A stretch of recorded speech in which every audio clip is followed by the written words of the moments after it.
love it whenever they give us new patches on our beloved games, because that basically means that adds more replayability value to the game. You have more stuff to go back to and more stuff to keep checking on.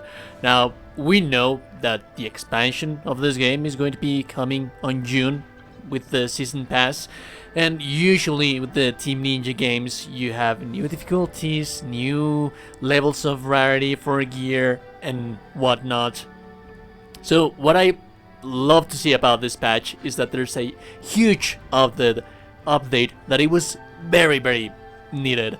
That actually happens faster than news, which basically is the increase in drop rate for level 5s. Now, I do believe that you do not need level 5s that much. It's not something that it's going to enhance you that much. It is most definitely going to enhance you. It is most definitely going to make you better. It wasn't worth the trouble before. Now it is.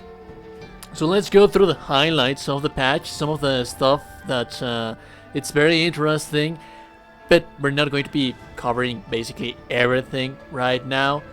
The thing is that I will be leaving the link for you to give it a read whenever you have time. As you can see, there are many things. We have adjustments, we have additional features, that's quite a lot of additional features, and then we have the bug fixes. But the most interesting of them all is, I say, that the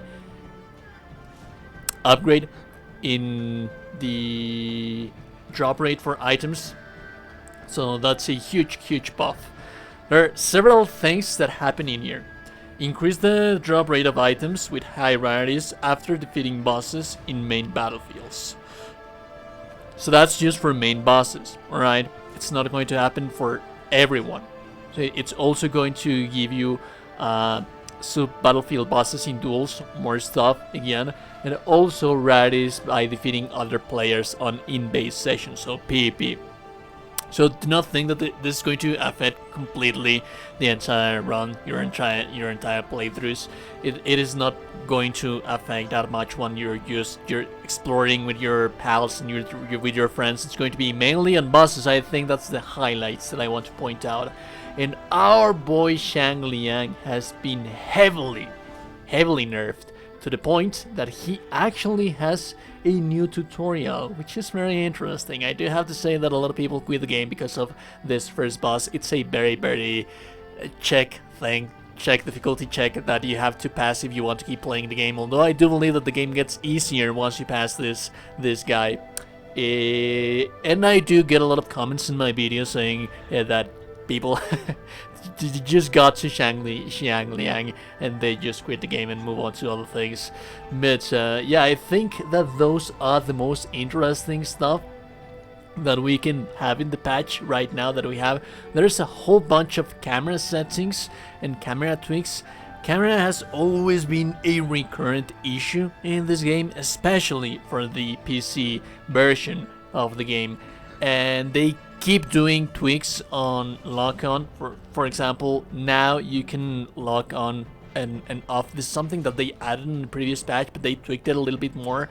When you are on our Fatal Strike animation, you can switch targets so that the enemy that's on your face, you will not have to worry about that enemy that much. But also another thing that they did is that I increased the invincibility frames for the Fatal Strikes.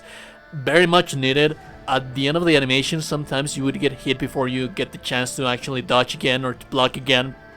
So now they do have more iframes for you to do that. Another interesting thing that they did, this is something that they are going to improve a little bit more. It is a little bit weird, the comparison. They did say that this is something that they are going to change a little bit more, but basically what happens in here is that you have your base weapon right here, the one that you're comparing, and then right here again it shows the damage for your base weapon and what is it that you're going to gain in here.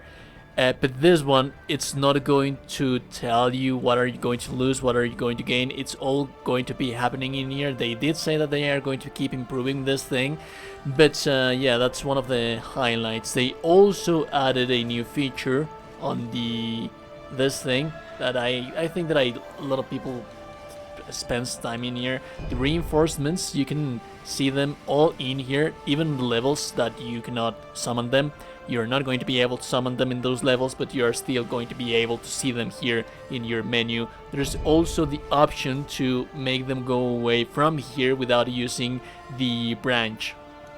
And another little tweak thing that they did is that, as you can see, you have now these little icons if you're a completionist and you're trying to complete every single thing that every single map has to offer to you. This is a very much detailed indicator on what you're missing. If you're missing pandas, if you're missing the this is something very interesting, very useful, the dragon essence. If you do not have the dragon essence of the level, then you might as well go out there and look for it. So that is very much needed and a very welcome addition. Now, going back to the just to wrap up, those are the highlights. The patch notes are in the video description. And now, just to wrap up, let's actually take the monkey once, just to make sure that this is actually properly working. Let's see how many tries do we need to do to get level 5s out of this guy. So this just again, they increase the drop rate for level 5s, and we should be getting this a little bit more. They wouldn't be common that much, so let's just see how much it would take us. If it takes us way too long, I might just fast forward the video. The build and the farming method for this, for the monkey, is still working. It's still pretty much usable. But yeah, let's actually take a look and see how many tries do we need to play for us to actually get a level 5. And if it takes us way too long, I'm just going to fast forward the video, and then you'll get your conclusions to see if it's actually worth your while trying to farm the monkey. Do have in mind also that it should be easier to farm armor sets from specific heroes now. There we go. We have 2 level 5s. 2 level 5s.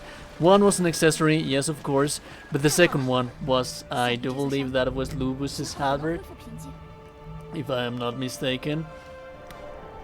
Let me double check real fast. And yeah, we can basically get Lubus's armor set right here from this guy in just a couple of runs, and that's amazing. I love it. And now it's easier for us to get Subtlety of Waters at level 5s and level 4s and whatnot. So yeah, let me see if that wasn't Lubus's halberd, but this was probably it was a, let's see, a Subtlety of Water. I'm sorry, not a Subtlety of Water, but it is a Subtlety armor set, so there is indeed that. Now it's easier to farm. You can also go farm for bosses, enemies, heroes, not enemies, bosses and heroes. So for example, if you head over here, if you're farming, so for example for the Unparalleled Spear armor set, which is Xiao Yun's, all you have to do is head over here and fight Xiao Yun right here somewhere. He should be somewhere here. There we go, right here, the Unparalleled Spear and all of the other heroes. That's it for today, guys. I'll see you goddamn gorgeous and beautiful people in the next one. Like the video, know I told you today you're a gorgeous and beautiful person. You're today gorgeous and beautiful person. Subscribe to the channel. I'll see you goddamn gorgeous and beautiful people in the next one. Have a beautiful day. Goodbye.